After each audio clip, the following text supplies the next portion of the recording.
Hello and welcome to IGN Anime Club, episode 68. Yay, anime! Yay, anime! I'm your host, Callie Pluggy, and I'm joined by Mike Mamone. Yo! And special guest, Mitchell Saltzman. Hi, everyone. New challenger. No. New guest for Anime Club. Tell the anime clubbers what you do. Here at IGN, I am the live stream producer, so all the games that you see streamed on Twitch, IGN.com, YouTube, Facebook, all those places. I set the schedule. I wrangle in the talent with my little lasso, my talent lasso. Exactly how it goes. Yeah, exactly, pretty much. And then I edit the videos afterwards and cut them up into little chunks and throw them up so that Mike can take care of them. There you go. We're all a team here. And then I put them on the front page. So Yeah.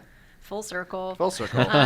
Welcome. So yeah, we asked you to be on because you have this lovely Saitama plushie. And we were like, does he like anime? Oh, you And don't it even turns know. out You don't even know. Yeah. He does like anime. So Actually, he's done some voice acting too. Wait, what? Yeah, what? The reason why I got the Saitama plushie is because I wanted to have a commemoration of like stuff that I've been in. So I'm actually in the credits for One Punch Man as additional voices. Callie didn't know this, so you're getting a genuine reaction right here. Is it cool? I didn't know that. Yeah. Oh I was my like, god. Yeah. I'd like pass by like, hey, cool, Saitama, you watch One Punch Man? And then he told me, I'm like, whoa. I didn't watch it. I was in it. I know. That is so cool. Well, that was a live, very real reaction. Yeah. So if you're not watching and if you don't see Saitama or Mitchell, you can check us out on the Xbox, PS4 apps, the mobile app, and all that good stuff.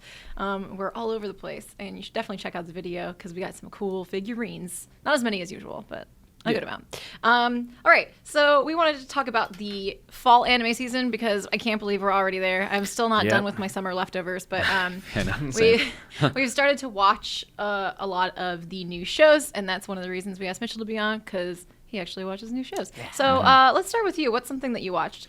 Oh, man. It's actually a really exciting season. I feel like there's a lot of really cool and, anime that breaks a lot of the norm of, what's been coming out lately. But I've been watching... So I just watched Yuri on Ice, Yes. which was fantastic. And I cannot believe that probably my favorite anime of the season is going to be a show about pretty boys ice skating. Yeah. So, okay. I agree. So I saw the discourse on this show on Tumblr. A lot of people thought it meant like Yuri, like Yeah, right? Yuri on ice. No, there's a difference between Yuri and Yuri. Yuri is girl's love, and Yuri is a boy's name. So it's about some boys named Yuri who ice skate. And I already saw some very good Blades of Glory memes. So congrats to all of you on the internet. I really liked this show. I liked the setup. I think sports anime, we've talked about this on the show before, do a really good job of establishing like what it means to overcome adversity. And it's like a really big part of sports anime. And I like that it starts out with someone who's disillusioned. Yuri is very much kind of out of it when it comes to ice skating. And he meets another dude named Yuri who is Russian, which was a good play because that's a Russian name as well. Both names are not about girls making out. And, this guy's like, just give up. And immediately I was like, mean blonde boy, sign me up. And then I found out he was like 15 and I was like, never mind. He's a baby. He's very young. But I just thought that the setup was like really powerful for me because he doesn't know where he's going and doesn't know what he's going to do next. And immediately I was like, relatable. Yeah. So. He didn't do well, if you watched. He loses to his role model. Yeah, right. his basically his idol, ever since he was a little kid growing up. Yeah. Like, imagine, he has the chance to meet somebody he's looked up to his entire skating life. Yeah. Victor. Victor. Victor. He even named his little puppy after him. That's I right. know. Yeah, Little puppy Vichan. poodle. I know. He bought a was poodle because I think it was Victor. Vic, yeah. Vichon. Vichon? Vichon. Something like that. Something like that, yeah. he bought a poodle because Victor had a poodle. Yeah, first of all. that's right. That's a level of obsession that I'm not sure I'm comfortable I know. I'm like, oh, okay. And so he names it after him, and then he has the chance to do a photo op and totally just backs out of it, because he was shown up, and then he does this imitation of Victor's. I mean, this is like the first episode, so this isn't really spoilers, but if you don't want to know what happens, just skip for like a minute. But he imitates Victor's like a performance of his, an old performance of his, and then Victor sees it and is like. And then he shows up. Oh, naked. dang. And again, like, to avoid going into spoilers, but there's like this heartbreaking moment where he's where the viewer doesn't know something about the girls watching him, but then you find out, and it's just like, oh man. Just watch the show, guys. It's really, really good. Also, the animation for the ice skating, so beautiful. Oh my goodness. Like it unbelievable. It was like it was like movie quality, I thought. Yeah. I thought it was really pretty. I did compare it a lot to the ice skating scene from Death Parade because that was one of the most powerful scenes in that show. There's an ice skating scene there? There's an ice skating scene in Death Parade that is just like hauntingly beautiful, and I drew a lot of parallels, and I was like, ooh, skating looks a little weird there, and so I thought it looked a little like I don't know, maybe it was like the settings on my TV, or it could have been the settings on my TV because I have a bunch of weird game settings. I mean, there were scenes where you like, there was this one scene of him just skating for like, I don't know, a couple minutes, and you definitely notice things because like going the back and forth and the angles and switching. I thought Victor's animation was superb. Yes. Everything that Victor did, but maybe that's intentional though. Now I'm thinking about it because Yuri is supposed to be a little more inexperienced. He's more naive. Even the routine he's performing is supposed to be for like an unconfident, younger, more naive man. I think the girl says that. Somebody says that. It's hard when you watch a new show and you're like, what's everyone's name? So Victor's was like superb. I thought the animation was spectacular. Yeah. I also saw this, I didn't read it because I was like, I don't have the patience for this, but it was a Tumblr post about like how it wasn't true to ice skating, and someone was like breaking it down. And so if you know anything about ice skating, I would love to know more about the actual accuracy of routines in Yuri on Ice going forward. I didn't read it though because I was like, I'm going to bed. But somebody was like breaking down like why the quads weren't right or something. Oh, interesting. I'm like, okay, but naked skater in the onsen though. So pros and cons. Pros and cons. That's all I'm saying. But yeah, no, I enjoyed it. I actually thought it was hilarious too for it an was ice game. So good. I loved the like drunken senpai. Oh yeah. He's like watching skating like, His I'm mom watching is so it. cute. Yeah. His mom's adorable. I also really like when they cut the time it goes into narration. You see that little chibi Yuri who's explaining everything, like giving all the context of the show, but in a very entertaining way. Yeah. So I really like that. The show's great. That's like one of my favorite anime things in general is the chibi narration. And they're like, listen, and they break it down. I'm like, yes, this is what I live for. And he's like describing all the times he lost, and like his little chibi thing, like he just keeps falling down every time he loses a part of the competition. Yeah, I'm like, oh, baby. No, I just enjoyed this so much. Yeah. There's already fan art. Like, people already have a best boy. Like, this one took off so quickly. Like, people were tweeting at us, like, the day after it came out. Like, have you watched it yet? And I'm like, no. I was playing Call of Duty. I'm sorry. Don't apologize. So that one was definitely a highlight. Like, that's probably my top pick of the season so far. Yeah, this is one of my... For the newest series coming out, that Yuri's on the top for sure. Yeah. Yuri's always on the top. I'm sorry. Watch it. I'm sorry. Watch it so we can talk. Yeah, definitely let us know what you think. You can find us on Facebook at facebook.com/groups/IGN Anime Club is the official group. Yep. We would love to see you there. But let's move on. I'm really excited. I just have to talk about it right now. I really need to talk about Kiss Him, Not Me. If you aren't familiar with what a fujoshi is, a fujoshi is somebody who really likes shipping boys, basically. And it varies in degrees of lewdness. It's not always like, sometimes it's like, they talked and it was cute. Like it's not always like a super lewd thing. But Kiss Okay. Him Not Me is about a Fujoshi who is just crazy, like just so into it. Did either of you watch it? I did not. Okay. know. I did not. So she's like crazy. In the first scene, she gets like totally pummeled in gym class by this guy. Like he accidentally runs into her and just like destroys her, and she's like, yeah, because like he had this moment with another guy, and she was like, "You've given me this gift. I don't care." And she's like overweight, and she has this like kind of deepish voice, but she like doesn't care. And her friend's like, "You have a really good connection to hot guys," and she's like, "I wish I didn't because I just want them to be with each other. Like a prince should be with a prince. Like this is a curse." Like she's just doesn't care. She doesn't want attention from them.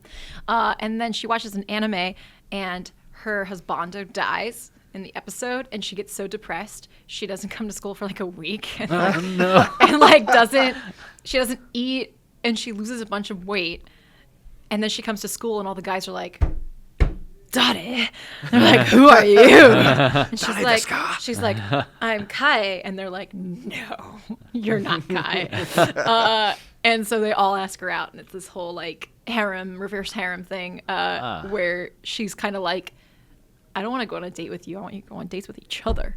Damn it." That's interesting. So, darn it. Hence So the name. hence the name. So, Okay. I have so I think the overall thing is I really enjoyed the show, and I talked to Miranda. Miranda also really enjoyed the show, but we had some problems with it. So she and I talked about it before the show, but she couldn't be on. Check out her Gears of War 4 wiki because she's working really hard.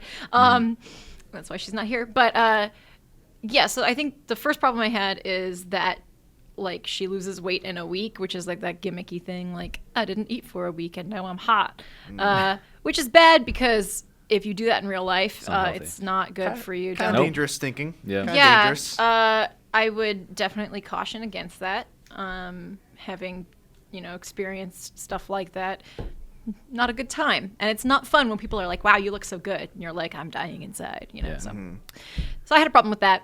I also had a problem with her voice changing. Her voice changes after she loses all the weight. So she has this like kind of voice, and then she's like "Watashi," and she becomes all like hot or whatever. I also have a problem with the equivalent of losing weight equals hot, because I think you don't have to be a size 0 to be smoking. Oh yeah, totally. That said, so I talked to Evan Simon on the Facebook group about this last night, because he had some points that were kind of related to that about how that was problematic. I have a suspicion based on the setup that there will be some character development there, because she has this moment where she's like, "I can't let them know I'm an otaku," and then like there's an exclusive at the shop across the street, and she's like, "I gotta go." And she's like on this like group date with them, and she just runs away and buys this body pillow and comes out, and they're like, "Okay," and she's like, "I have a confession to make. I'm an otaku," and they're like, right on. Right. And so I feel like there's potential for it to Okay. have character development and like accepting yourself, and like maybe, I mean, it sounds predictable. I don't know if this is like necessarily a good thing, but basically I saw this first episode and I could see the rest of the series. I know it's a manga, but I haven't read the manga.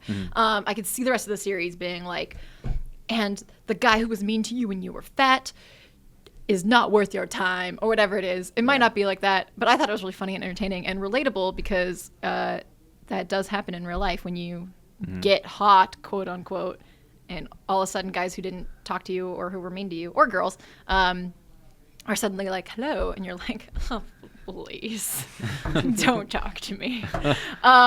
So I think it has a lot of potential. It's like those Mori episodes when they come back and it's like, "Oh, whoa, you've changed." Yeah. Yeah. This is some daytime television. I don't worry about it. Wait, quick tangent with regard to Mori. Very quick. I'm sorry. That's a weird tangent I took. When I was in college, a bunch of us didn't have, because I was in a chemistry major when I started college, and you have lab, which was like 4 hours, like on Thursdays or whatever. So on Tuesdays we didn't have anything in that slot because it was just like reserved for lab. So a bunch of us had Tuesday afternoons off for some, like we coincidentally on my floor. So on Tuesdays we'd go Watch Mori. We would go into the common room, and we had cable, and we would watch Maury, and we called it Tuesdays with Maury. Yes. So that tells you all you need to know about me. Anyway, Mike, you watched a ton of stuff. I watched a lot. I'm just like looking at this really list. I'm bad. like, my God. I know. How is there even enough hours in a day or in a week? So This they're is- all like one episode. That's true, but this is the Mike Mamone This is crazy, style. So, which one of these that wasn't Yuri on Ice was your favorite? You have a long Oh list. yes. I want to start there. Well, actually, speaking of, what was that term? Fujoshi or? Fujoshi. So All Out. Anime about Oh, Callie, you got Callie's a attention. boys' rugby team. Just saying. That term is. Go on. It's this is probably my highly anticipated anime for this season, only because sports really is my favorite genre for anime,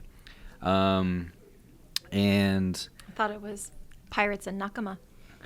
genre. In terms of series, One Piece, but as you can see, but yeah, All Out is interesting. So you have two main characters. You have the tall, muscular, shy guy who seems. I'm imagining the Mario enemy. Me too. Yeah. And well, yeah, But- he has so- the skeletal face. For my Fujoshi out there, Yeah. the Makoto of Free, the tall, muscular, shy guy. Yes. So You know what I mean. They try to recruit him. He's kind of iffy about it. And then you have the short kind of Elric, full alchemist type.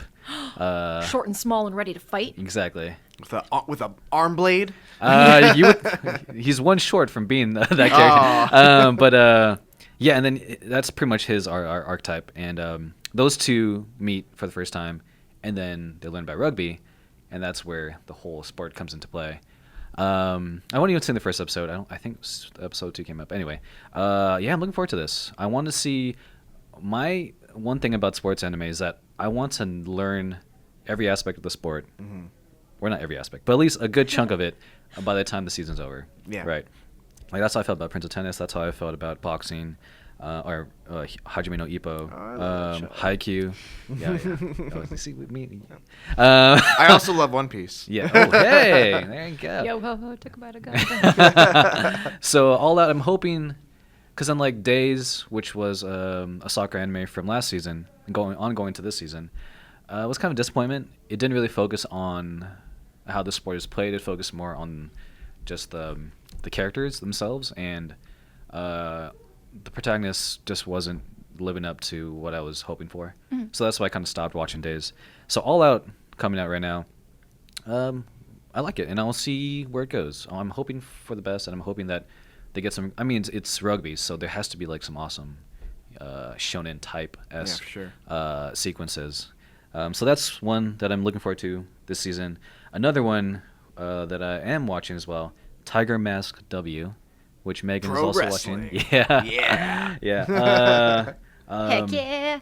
Yeah, Megan's watching that. She is watching. She was. I think so. She's super into wrestling. If you're just joining us. I am also super into wrestling. That's right. Yeah. Are you watching Tiger Mask, by the way? Or I am not. You know, I watched part of the first episode. It might have been just because I was watching it late at night, but it didn't grab me the way I hoped it did. Yeah. It's like, you know, I understand it's anime, but like, man, it really anime-ifies wrestling. Like, it's just. Okay, I would like to go into that a little bit more because as someone who I don't know anything about wrestling, I know that it happens. I mean, wrestling's kind of anime if you think about it. That's what that's what I was gonna say. So my impression of wrestling is that it's very just like wrestling. I think the thing that Tiger Mask W does is that it treats wrestling like it's a real thing within the context of maybe I didn't get far enough into it, but like I remember watching the first part of it, and there's like a guy dying in the middle of the ring, and the guy is like literally trying to kill him, and he's bleeding all over the place, and the kids are by the ringside like, no, please, you're killing him, and I was just like, come on, guys. Nice. Yeah, he was getting beat up pretty bad. But I kind of agree with you. I think Tiger Mask W is a little bit more dramatic, I guess, a little bit more serious. Well, I mean, you can't really be serious with wrestling, but it's a little bit more dramatic, say, versus Ultimate Muscle. Yeah. Right. Ultimate Muscle was just like super anime. Yeah. And super anime wrestling. So this one definitely not as action packed as that. Okay, so it takes itself too seriously. Is that what Yeah. I'm gathering? I feel like if you're going to Yeah. make an anime about wrestling, you either do it like wrestling should be, Yeah. like almost like what Yuri on Ice is doing for ice skating, or you go completely in the opposite Yeah. direction. You go complete silly like Ultimate Muscle did. Yeah. I feel like it kind of is hitting this weird middle line where it's like, Yeah. I don't know how to feel about it. Yeah, like it's Gotcha. not. There's not a lot of humor in it. There seems to be some kind of like underground wrestling thing going on, and it just doesn't. Yeah, it's not very entertaining, I guess. Weird. From what I'm used to, anyway. Okay. Yeah. So yeah, That's too bad. Oh, I mean, I'll still watch it and I'll see where it goes. But so far, the first 2 episodes haven't really hooked me. Another one I've been watching, I'm really surprised about. One of the biggest surprises for me, Izetta, the Last Witch. Oh yes. Have you seen this? I've been waiting for you. You've to been get waiting to for this one? I've been Oh. waiting for you to get to Oh, this one. okay. I saw it. I was like, I can't wait till he starts talking about Izetta the Last Witch. So I love witches. Yes. Sell me on this. also the art is amazing in this Yeah. anime. Oh my God. So Okay. beautiful. So what's it about? The first episode. So it's set in World War II type era. Sold. It's like but it's like a it's like a alternate kind of retelling Yes. of it, isn't it? Yeah. So it's obviously like the Germans, but they call it other things. And there's some fictional city states or whatever. Okay. But So alternate history, World War II. yeah, Sold. with fantasy. Yeah. With It's witches? like Germania. Yeah. Or a witch because it's the Last Witch. Yeah. I don't know why I didn't make this anime. All right, so the first episode The first episode was great. grabbed you. Okay. Oh my god, it was so great. You get thrown into this like kind of just noir type just there's a girl with his guards, I guess, and they're trying to sneak past. They're taking a train to get to a place that they're not supposed to go to, and so there's a lot of like very mysterious like just government agency stuff happening, set in World War II period, which is super cool to me. Awesome action sequences. There's a chase scene. So sorry, is it European theater then, or Pacific theater? European. Okay. Yes. Yeah, it's like I always find it interesting when anime tackles like Germany, Yeah. World War II, just because it's a different perspective from Oh, no, like yeah. Japan being involved in the Pacific theater, obviously. no, yeah. So I No, find it yeah, interesting. that would be kind of awkward actually. But Yeah. yeah, no, this is Southern European. Like the country Elstadt, I think is what it's called, is like dead center in Europe. Okay. So like south of Germany or something like that. But yeah, so there's the princess who's the main character, and she meets the witch, and turns out they've actually known each other from when they were kids. But yeah, I mean, I guess I can talk about it. It's his first episode. It's kind of hard not to. But essentially, she runs into her old friend again, and then saves her, and then that's how the story kind of goes. Because the Germans or Nazis have the witch captured, right? Yeah. And it wasn't her plan to free her. She just came upon her, and then yeah, that's and was how. like, "Hey, I know you." Yeah. Okay. But yeah, first impressions was that beautiful anime. Was it the like music- paced well? Is it? Oh yeah. Awesome. Oh yeah, it was engaged. I was engaged throughout the whole Yeah. episode. The music, just to like harp on that point, like the opening. Music. The opening part where like they're in a forest and it plays this like it's almost Zelda-esque the song that plays, and I was like, oh, I'm immediately sold on this. Also, there's a dog in like the first sequence. This Oh, anime. yeah. Yeah, It's a corgi. It's a corgi. It's a corgi. So I This was like, anime has everything. I know. I was Oh, like, it's I'm so so good. down. So yeah, Zelda Last Witch. I saw episode 2, and I'm still loving it. So I actually tweeted a screen cap of that show because it had like the most without context, it had like the most anime like caption I've ever seen. It's just like, Captain, there's 2 girls flying on a rifle. Oh yeah. Yay, Yes. anime. Yeah, exactly. But yeah, I'm gonna keep watching this guy. Yeah, for sure. Yeah, this Man, anime. I am sold. Yeah, so please watch it. Check Definitely it out. watch it. One of my favorites too. I gotta go watch this right now. Show's canceled. Yeah, bye. All right. So continuing on my long list of anime that I'm watching, we already talked about Yuri. Keijo, which I decided to check out because our Facebook group was really. Is that the girls one? Yes, the girls one where they hit booties and boobies together. Oh, what? Oh, God! I've Yeah. seen gifs of this on Facebook and Twitter. And So- I'm just like, oh my God! I saw someone tweet about it saying like girls finally got a sports anime and it's literally about butts. It takes. I it need there. more context. So Yeah. the sport is So the sport is Keijo, which is pretty much think of it as like Gladiator, right? American Gladiator, Is that it show. like something like But that. like, yeah. but you're on a platform. Actually, no, better yet, it's you're on a platform on a swimming pool, a floating island. You are pitted against other girls, and the only way you can push them off is with your butt. So pretty much you can't use your feet. Oh. If you've ever played You Dead can't- or Alive Extreme Beach Volleyball, it's the butt battle minigame. Is that really on that in there? Yeah. Okay. Absolutely. So you can't use your hands, you can't use your feet. I think you can use your This- head and your pretty much everything else on your body. that's based on a real thing though. That's not. I mean, like there's a thing where you have to get somebody off a platform. Oh sure, yeah. I forget what it's called, but so it's like a little bit like it's like sumo blended with fan service. Yes, a lot of fan service. Oh, I think somebody texted me about this. Was it you who was like, oh, there's this show about how you have to like use your hips and stuff to we get did somebody talk off about it the a little platform, bit. and I was like, that sounds like a sport I'd be good at. I have not watched it, but Yeah, so I couldn't finish the episode. really, Yeah, it was. The first 2 minutes were like it was just too much already. Like off the gate, you're already there's a match happening, and then the protagonist is watching the match, like kind of like I can't wait to get into Keijo, and I'm just like okay, and then all these men in the crowd's cheering. I'm like okay, this is weird. oh, so it's like mud wrestling. But I mean, A little. like I was, yeah, I knew that was gonna be in it coming in. But man, those sequences where they just kind of just hold on that, like they're kind of just. It's hard to talk about this, but it was just a bit much to like. I kind of wish they eased into it a little bit. Just a little bit.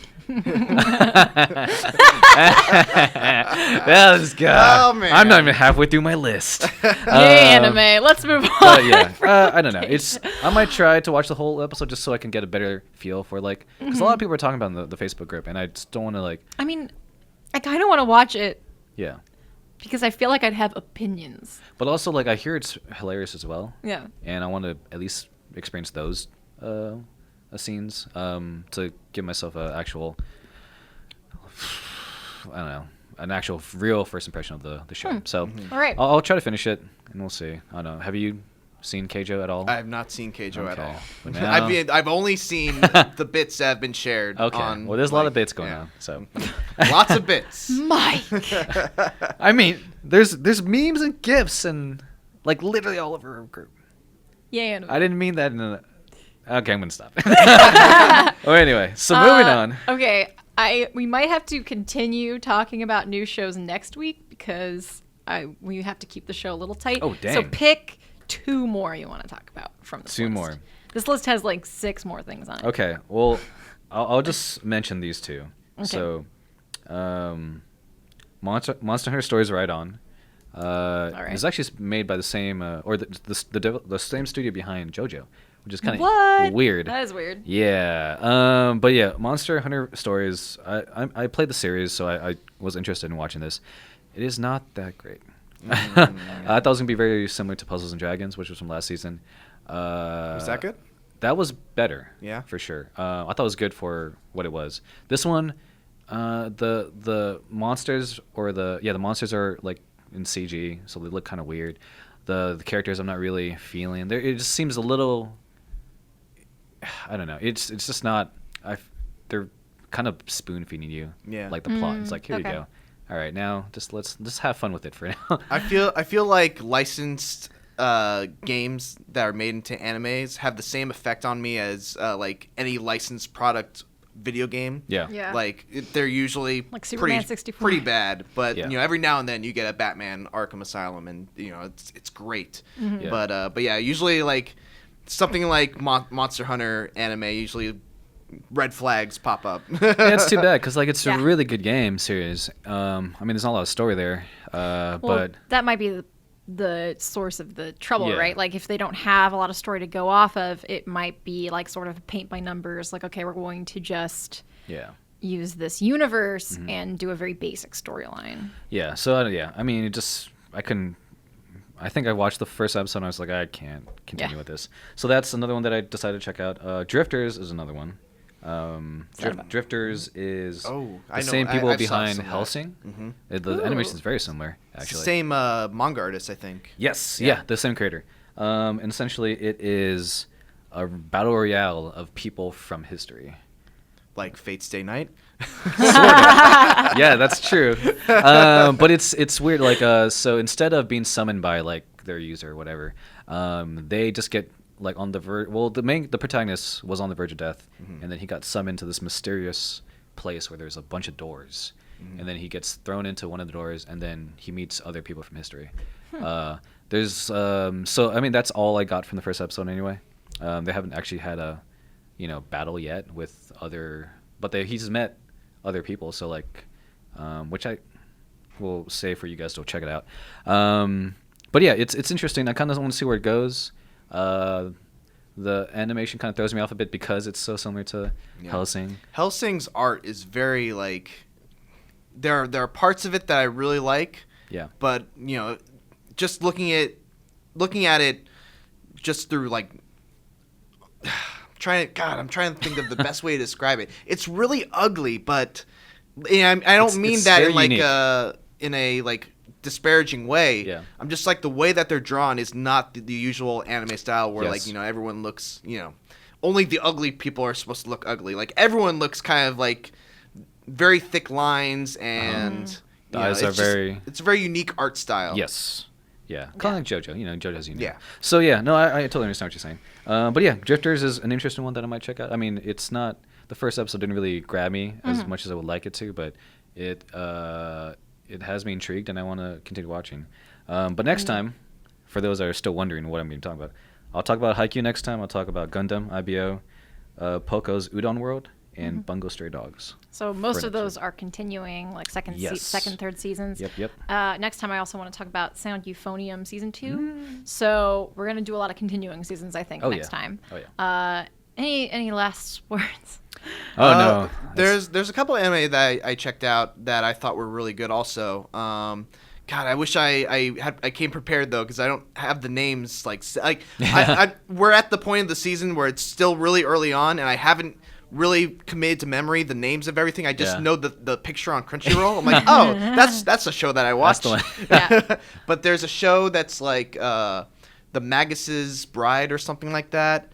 And that was really cool. I mean, I don't want to go into too much detail about it, but it was Is it? almost Spirited Away-esque. I was about to say, is it the guy with the kind of like bird? Yeah, he has skull? like a- Wait, he is that a has- movie or is that a series? No, it's a series. Oh. It's on Crunchyroll. Hold on. Okay. I'm I remember going- seeing that. Going through. Was that was like in between this season and last season, wasn't it? It was No, pretty I early. think it just started this season. Oh, shit. There's only one episode out for it right okay. now. Got it. Maybe it's like a mini series because it doesn't have episode 2 yet. Okay. But Here, you're gonna go through them so we can tell Oh. everybody what this is Yeah. All right. because I can't Well, tell yeah, from I think I know what you're talking about. I'm looking and at the simulcast if it on is my the app. thing that you're talking about, it has beautiful art as well. yeah, really good. It But- almost it's a very chill anime, and you kind of feel at peace watching it. Nice. But there's also like a darkness to it because the basic premise is that there's this girl who lives with this beast, this demon or something like that. And I guess she's engaged to him, and he's a really nice guy. Yeah. And he's also like his teacher or her teacher in like the magic arts and everything like that. And then it goes into like a backstory of like how she was treated as like an outcast, and she was bullied because she can see things that other people couldn't, and she was basically chased into the woods, and she found like this brilliant library, and that was kind of where the first episode ended. So I really want to see where it goes from there. That's where it ends? Yeah, it's really good though. Like, I don't know the title. It's like the Magus' Bride or something. I think I know what you're talking about. But yes, Dun, dun, dun, dun. we'll find out afterwards. Keep going. I'll find it. Okay, cool. Yeah. If not, we keep a list of shows in the article on IGN.com. Yes. So if Here you it is. ever Sorry, got it. Stop. The Ancient Magus Bride. There you the go. ancient Magus Bride. Bride. Yeah. Okay. I can't spell ancient. No, I got it. Thank you. Anyway, we always keep a list of shows. So if you miss a title or if you don't know how to spell it or whatever it is, we always have the list of shows. I think we started putting it on YouTube as well. Oh, it's on YouTube too, yeah. YouTube.com/Anime Club. You can find all of our stuff there and breakouts of the watch party and all that good stuff. And I think we also put it in the iTunes description. So if you ever miss a name of a show or don't know, the way sometimes we don't know because there's so many anime out there, they have weird titles. And then I guess we keep a list. one more just really quick. It's and I don't even need to talk about this because it's just more working. But www.wagnaria or www.working. Yeah. Yes, I wanted to mention that too. Really actually. funny. Yeah. It's just more working. Just That's different characters. That's separate from the previous working, right? It's complete. It's different characters, kind of the same chain of restaurants. Okay, cool. Yeah, that's been on my list to watch I saw forever. the first episode's not bad. Nice. Yeah, I liked it. Okay, cool. That's right. a lot to check Yeah. out. Let us know what you're watching, if we missed anything, or if you have any recommendations. We always like getting the recommendations from people. Like Yuri on Ice is one where people were tweeting at us, and we were like, okay, better get on this right away. So yeah, you can do that on Twitter using the hashtag IGNIME, IGNanime, and or on Facebook at facebook.com/group/IGN Anime Club, or you can email us at IGN_animeclub@IGN.com. Yeah, dang. I need to start remembering that. That's That's a lot of links. Yeah. I got this. All right. It is time for our watch party. I gotta get the timestamp. I don't want to make that the soundbite every time you do it. So, oh God. Quick note: I listened to a air horn cover of Cruel Angel's Thesis. Please look it up. I hate myself. Okay. So if you're just joining us, Watch Party is kind of like a book club sort of thing that we do where we watch 2 episodes usually of an anime at a time and discuss them in depth. This time I think we skipped a week, but I was also not there because I was doing... Yeah, we had the Bandai Namco guys come in. Oh, what was I doing? I was doing Call of Duty stuff. Yeah.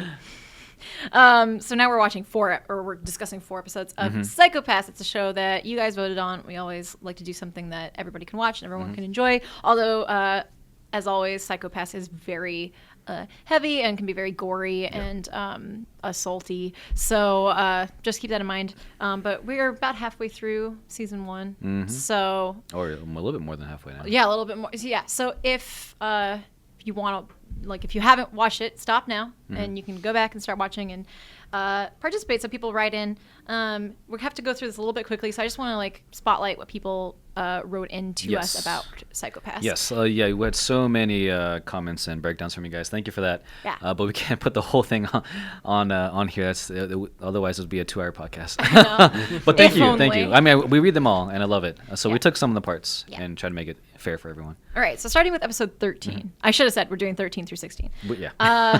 Tyler DeBoer in the Facebook group says, "Admit it, the new opening song and animation is awesome." Yes. Yeah, I really didn't like the first one, so It was okay. I mean, I didn't hate the first opening, but I like the second one. Yeah, the which second one's is good. normally I'm like, I missed the first one, Yeah. so it's a welcome change for me. Yep. Anyhow, we're back to the present in wake of last episode's flashback. So if you don't remember, the last one. So that was 2 episodes of Anime Club ago. That was Yayoi's flashback to her rocker days or whatever. Yeah. What's interesting is we learned that the prime suspect of the specimen case was brought in and was the same deal as Makishima. The same deal. I don't know, man. Oh, and I think it was similar. Yeah, never mind. Similar. Yeah, never mind. Yeah. Got it. English is a hard language. These people are dubbed criminally asymptomatic, and this just opens Pandora's box on the civil system. So if you don't remember, we learned that Makishima, I think the more criminally active he gets, the lower his crime coefficient. So he got all the way down to 0, and so they're kind of this anomaly. People who are the criminally asymptomatic. Are an anomaly in the Psychopaths universe in that they can't be judged by the civil system. Yep. And like Tyler DeVoe says, that opens up a lot of questions about the viability of the civil system and all that. During the infirmary scene, Kogami is seen reading Heart of Darkness. Oh, God. Yeah. A book I Yeah. pretended to have read. An 1899 story by Joseph Conrad. The story is about a man who, through his journey, becomes obsessed with another man. Hello. Fujio. No. Bringing it back. Bringing it back. Becomes obsessed with another man, during which he learns there is no difference between civilized and uncivilized men. I wish I had read this because I'm sure I'd appreciate it more now than I did when I was 17. All men are capable of all things, good and bad. From this information about what the story is about, we can predict and imply this is about Kogami and Makishima and how their relationship will advance. Oh, that's a good point. Yeah. That's something that, like, when I'm watching this, I'm so enthralled in like certain things that I really love reading the Facebook comments because it always points out something I missed. That is a good point. Like, Makishima definitely has a fascination with Kogami because he's like, how does your brain work? What's up with that? Yeah. And vice versa too, actually. yeah, they have sort of this mutual like Respect for each other. Yeah, yeah, like a weird sort of like you're not a good, but Yeah. I Dang, have... you are so smart. Yeah. Whoa, there's some romantic here. Everything's romantic with Kogami. Yeah, so that is a good point. Blah, blah, blah, blah. And how about that fact that Masaoka is Ginoza's father? That's an interesting tidbit and tell why they treat each other the way they do. Yeah, that's crazy. Yeah, right? I did not see that coming. Nope. Australia's Card on the Facebook group as well says, I wanted to talk about the head of the Public Security Bureau, Joshu Kase. She is completely obsessed with maintaining the order that the civil system has created, so much so that she would hide the existence of criminally asymptomatic people so that the people don't panic. Her obsession with order is also symbolized by her Rubik's Cube, which she uses as a de-stressing activity. Oh yeah, have you ever like, they make these like keychains and stuff that are like fidget toys, which are like super helpful for if you like need to always like have something in your hands or like play with a pen or something. They have ones that have different stimuli. Oh, that's cool. 'Cause that's just what that reminds me of just like having something to occupy your fidgetiness. And it's a really powerful character development tool in a visual medium like this one. Furthermore, she was usually positioned in front of a powder blue planet during her talk with Ginoza, showing that she represents Sybil's best interests. In contrast, Ginoza was usually positioned against a red sun, indicating that he is in danger of becoming a latent criminal by doubting the system, or that his division will be facing a much danger in the future. Ooh.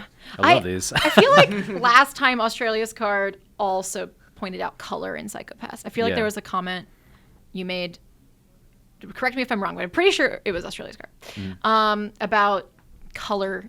That's something I just don't pick up on as easily when I'm watching anime, and I really like thinking about that more. Like, I mean, obviously the color choice is intentional. Like, they wouldn't just like put random colors in the anime for no reason. Yeah. Just feel like, make it red. I don't know. Like, there's thought. I mean, sometimes There when is you do thought stuff, to how they have the scene portrayed. So that's when you set up, well, like the way it's framed and everything. I mean, there's thought behind lighting that. and all that. Yeah. So yeah, that's as always a very good point. Oh my gosh, there's so many papers. Yes. Sorry. Okay. But thank you again for sharing. Thank you. Continuing with Australia's Card, Yeah. Kase was oddly fixated on Makishima as well, since she searched through Division 1's files for a profile picture of Makishima, after which she said Shogo. Everyone else has referred to this sociopath by his last name, even Kogami, so this is an indication that Kase hates him for disrupting the world order she cherishes, or does she actually know him? I think that's really important. In the context, like if you don't know much about the Japanese language or Japanese customs, it's important to note like the significance of calling someone by their given name. It's usually reserved for really close friends, or lovers, or if you're talking to someone who is beneath you, like socially, not someone you're like, you're beneath me because you're. No, it's not like a haughtiness thing. It's like you're my younger sibling. So, but so there's two ways you can interpret her calling him by his first name. It could be or I guess given name is the name comes last, but you could interpret that as a sign of like extreme disrespect, or familiarity, which is very interesting. Yeah. Now, moving on to episode 14, I added this little tidbit for me. So props to Giselle Da Silva. She had, it was hard for her to watch episode 14, and so she stopped watching that episode. It's, I mean, this is a definitely tough anime to watch. There's a lot of violence and just very dark subjects to work off. And I'm proud of her for going as far as she did, and thank you for that. If you ever find yourself going back to the watch party, let us know. But thank you for keeping up with us so far. Yeah, and like we've said before, we definitely don't want to encourage anybody to watch something that they're not comfortable with. So, we'll let you know when we're picking up on a new watch party, and maybe we'll do something a little less violent. Or you can just go back and watch Shirobako again. There you go. I mean, I watched it multiple times. But yes. Anyway, continuing on to episode 14. Asario's card, again, he says, that brutal murder left me completely without words. Not only did no one help the victim or even call for help, a result of the bystander effect, I suppose, but their faces were completely blank. They didn't feel anything, no survival instincts, no horror, no excitement, nothing. These people had been lulled in such a state of false security, they just didn't recognize what murder looked like. And Makishima didn't even call this event serious. Just how horrific will his plans be? That's crazy. Yeah, no, the fact that no one reacted like they should have. Like people started taking their phones and videotaping the thing. That's crazy. So this actually, you mentioned that maybe it'll click with you. This is clicking with me because I remember now. This is where I stopped watching Psycho-Pass because I was so angry that ended up happening. That it just there was a brutal murder in the streets and no one did a single thing. They just decided to just record it.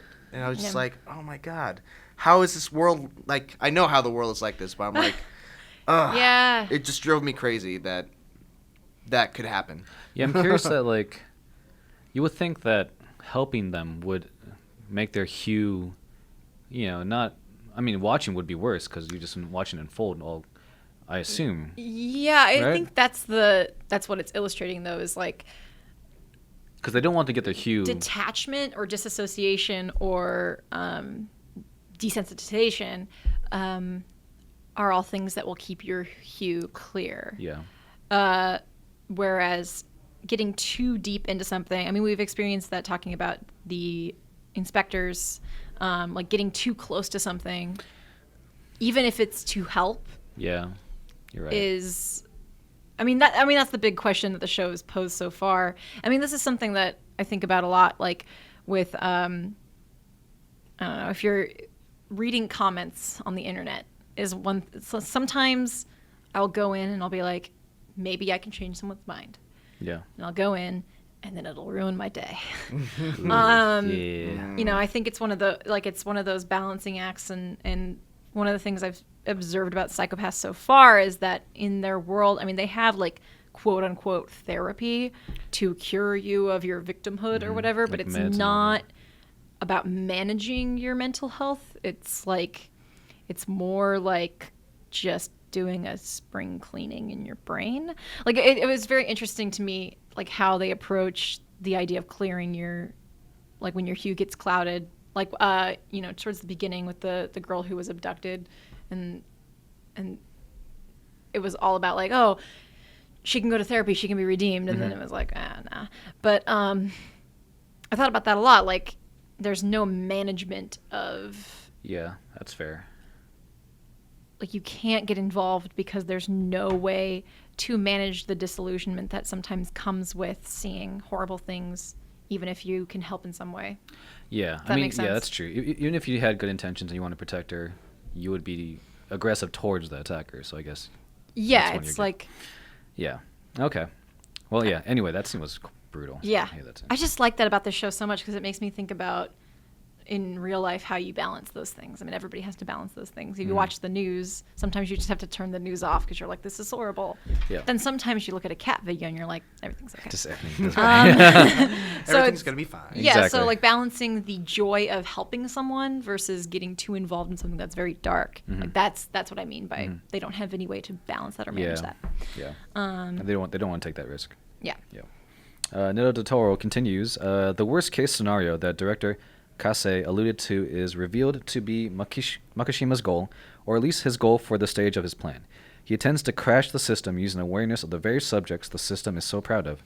Since the helmets works by scanning the surrounding areas, psychopaths, the better the Sybil system works, the better it is for the person wearing it. As proven by the gruesome demonstration in the public place, and as shocking as the crime itself might have been, the truly gruesome part comes from all the people around it. All of them prove of the underlying disease the Sybil system has caused. How much humanity has been sacrificed to elevate society to its current perfection levels. Like Makishima put it, this was just a person killing another person. The really serious stuff is yet to come, and that last glance at all the helmets he procured should be an indication of how much chaos is on the horizon. Introduce a little anarchy, upset the established order, and everything becomes chaos.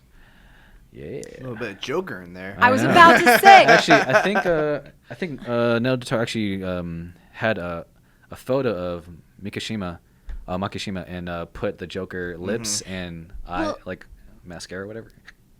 It's crazy. I don't know makeup. Eyeshadow. Yeah. I'm gonna but yeah, it's very Joker-esque.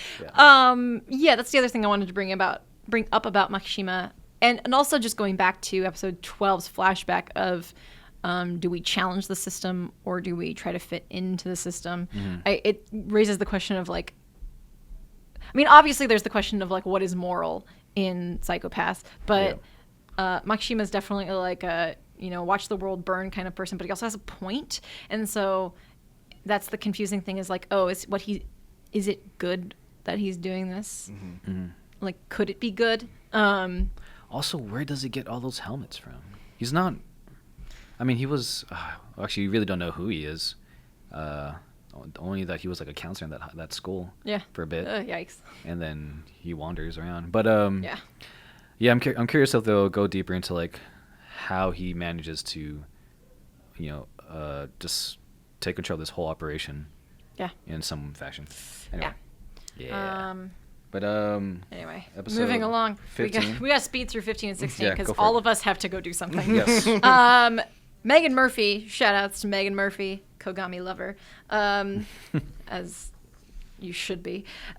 We see the town completely dissolve into chaos and in response to the helmets. While we've known about corruption in the system all along, this is the first time we see mass panic really spread like a virus throughout the people because of it, all within 7 hours. Yeah. People that have felt bullied by the system all along are fighting back and going crazy with free will. It's a violent Freudian nightmare, to say the least. Anyone get some serious The Purge vibes? If crime were legal for 24 hours, what would you do? Yeah, totally. While people, helmets or not, are causing crime, those defending themselves think they're equally as justified in their violent actions of self-defense. Ironically, even with an equalizer like the helmets, the world is still divided by us versus them. And that's kind of what I was getting at of like, what is the moral, like where is the moral compass of Psychopaths? What is good guy, what is bad guy? Yep. Just as it was before, depending on one's hue, can humanity never escape this concept? Dear Makishima, why are you so freaking right a lot of the time? I feel very morally wrong agreeing with nearly everything you say, despite the murder and sociopathic tendencies. Obviously, that is not okay. Exactly. Thank you, Megan.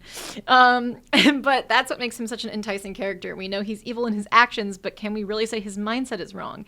Oh man, sorry, I totally stole this thought just like a minute ago. Is he not wanting anarchy against the system? Is he not wanting anarchy against the system that we're witnessing is very much corrupt? What? Reading is hard. What? It's the system is very corrupt, and anyway. The system that we're cursing every episode is Makishima a depiction of what we want to see happen to fight against Sybil. That's the big question we're left with. I think we should just go on to 16. Let's go to 16, yeah. Let's keep going. Because this is the good stuff. Yeah. All right, Megan Murphy, Carrie, take it away. Finally, the moment of confrontation we were teased about at the beginning of the series has finally arrived. Now it makes sense why there with some helmeted guy being pushed out of a window, and the tension between Makishima and Kogami has way more clarity now than ever. Once again, we see Makishima descending from on high to meet his match. Never had the foil of these two characters, Makishima and Kogami, been more apparent to me than in this moment. Makishima is shown elevated on the stairs, donned casually in white with a glowing aura, his head risen upwards and his golden eyes staring down at Kogami in amusement. Kogami, however, is on the lower level, dressed in a strict black suit and hidden in shadows, glaring upwards, nothing more than malice in his cold eyes. Yin and yang and two sides of the same coin never became more apparent. If we're going to continue with Batman metaphors, it's like Two-Face. Hey. Makishima is symbolic of a bright mind's hopeful anarchy against the system, while Kogami is symbolic of a bright mind darkened by and enslaved to the system. Makishima's inhumane crimes and Kogami's lust for revenge, however, are both ways the men are attempting to break their way out of their respective cages. Also, I feel like you said Kogami's lust on purpose. While both would never want to admit being a perfect foil of the other, what we're shown is undeniable truth. Even though we were teased of this confrontation at the very beginning, seeing it again after all we've been through, after all we've seen of these characters, the impact and tension hits us way harder. The fight sequence was also extremely well done. It felt like two men actually fighting and not some prolonged cliche and overpowered anime brawl. It was a harmonious dance of light and dark. Yeah. And 4 stars. Love that. And then 4 stars on the review. Oh yeah, on the notes there's like a bunch of asterisks. I'm not sure where the asterisks came from. I think the it's copy. just because she's highlighting that section under her. Oh, blur. okay. Yeah. I thought there was like a curse word that was being bleeped out there. I was like, because Mike, you did the copy and pasting, right? So did, I was yeah. like, I don't know what that Like is. this morning, I was like, this is great. I love this. Oh my gosh, where? And then Australia's card. Well, actually, we can just go into this last page right here. totally don't know what. Last page? Yeah, this one here? Yeah, we'll just do this one here. Okay, take it away, Mike. So Australia's card. Sorry, I have to read half of your comment. Blaise Pascal's philosophy also applied to the ending scene of this episode. When Kagari saw the truth of the Cybele system at its core, I had a gut feeling that Kagari would meet his end, and when he was sent off alone, of course, into the clockworks of God, how I wish I was wrong. Gusung is killed by the Chief Kase, but not before the hacker can fire off a shot. When Kagari looked back to the chief from the hacker's remains, he's shocked to see a cyborg facing him. What a plot twist. She pointed the Dominator at him, and although it was set for a non-lethal paralyzer, it started to contort unnaturally and got set to decomposer, or eliminator mode. Since when can it do that? Somehow the chief was powerful enough to control the Dominator, and by extension, the law, at will, which is totally hypocritical of the system being logically fair and just. Despite the unbelievable, unlucky, and unfair circumstances he found himself in, Kagari could only smile at how pointless his life has been just before his body broke down instantaneously. That's crazy. When Kagari died from that, like, just immediately, like, there's no, like, well, also that gun that Gusung had was like an acid gun. He's like, ugh, just like, and to see her as a cyborg, did not expect that. The first time I saw this, I was like, what? And a lot of people probably felt that way as well. Yep. But My redheaded boys. yeah, I'm so sorry. But he'll Look, live on. Kogami is the true supreme owner of my heart now. Oh, okay. I mean, it goes Kamina. I like guys with K names apparently. Kamina, Kogami, Kagari. I'm a redhead. Yeah. Megan Murphy sums it up for me. I can't trust anything anymore. Rip, sweet angel. Yeah, that was unfortunate. I I really hate like everything. He's like one of the most likable characters, and bam. Everyone I love dies. But yeah. Yeah, yikes! The show's That's so a way heavy. to end our watch party right on Yeah. that. Ooh, that big drop. Oh, yeah. I'm so excited for you guys to see the rest. You know, yeah. God, I wish I saw it. Yeah. Yeah. Well, now it's time to catch up. Now, It is. Now that you are inducted into the Anime Club officially, Yeah. being a guest on the show. I just to brighten up the mood. I mean, sort of. Just is a little bit in vein with Japanese media. I watched Ju-on again over the weekend. I had not seen it in several years. And then recently I watched The Ring. I'd only seen Ringu. I had not seen The Ring. Ju-on is The Grudge, right? Yes. Yeah. So it was actually a very good experience because Ju-on spooked me so bad the first time I watched it. I watched it alone on Halloween. Nope. Because I was alone on Halloween. And Oh, man. yeah, I was like, nope. And then I watched it over the weekend and I was like, oh, this isn't that scary. And the same thing happened to me with The Ring. I didn't watch The Ring because I was so terrified of what I knew about The Ring that I couldn't watch it. I was like just paralyzed because I'd seen, you see the girl like dead in the closet or whatever and her like the look on her face. And I just couldn't do it. I'd seen Ringu is like much more theater of the imagination, psychological horror than The Ring, which is turns out a terrible movie. The Ring is terrible. It's like everything is extremely blue. First of all, it's like this like mid 2000s blue filter. So if you're really afraid of blue, and then it's paced horribly, and there's this whole thing with dead horses for some reason, and it's just terrible. And so I've been cured. I am no longer afraid of her. Nice. So everything's okay. You should watch the Thai version of Shudder. Oh God. No. Anyway. So anyway, some things are heavy, and then some things weren't as bad as you thought. So if you were ever afraid of Ju-on or Ringu or The Grudge or The Ring, I would highly suggest. Let us know. I would highly suggest getting a group of friends together and just. Oh yeah. Sitting down and being like, this is actually really boring. Okay, that's about all the time we have, I think. Anything you guys are working on besides live stream stuff that you want to shout out? I don't know. I never know anymore. My mind's all farts in there. Oh my God. Yeah, I mean, just we have a lot of stuff coming out. New York Comic Con was just last weekend, so be sure to check out all that stuff. That'll be on YouTube, which I manage. So watch it. We have live streams going on 5 days a week from 1 to 3. IGN PM plays live. PT. PM Pacific Standard Time. Thank you. And we got a lot of cool stuff coming up this week and next week. So look forward to it. Actually, Wednesday, Megan is going to be playing Dragon Quest Builders. So sweet. Nice. Yeah. Cool. When this airs, the embargo will be lifted. So I have a Pokemon preview going up. I got to play 2 hours of Sun and Moon. Nice. So you'll have to hear all about that. But you'll have to read my preview to find out what I thought. I just remembered now, actually. I will continue, sorry. That's it. Okay. Sorry about that. The open beta or the closed beta for Dragon Ball Z Universe was this weekend, so I was able to capture some stuff. The servers were down on Monday. So okay. I caught some stuff on the weekend. I caught like one thing, but check that out. Okay. But yeah. Okay. Where can they find you guys on Twitter? You can follow me at XPMNMs. Talk JoJo and all that stuff with me. Yep. You can find me on Twitter at Jurassic Rabbit. You can talk video games, anime, voice acting, and whatever else you like. Also, I stream on my personal channel at twitch.tv/Jurassic Rabbit. Nice. Pretty much anything, just type in a popular website, put a / Jurassic Rabbit, and you'll probably find something that I do. That is a sick username. I love it. Jurassic Rabbit. And you can find me at Inkydojiko, INKYDOJIKKO. I talk about what's the most recent? I talk about Rugrats. That's the most recent thing I tweeted. Nice.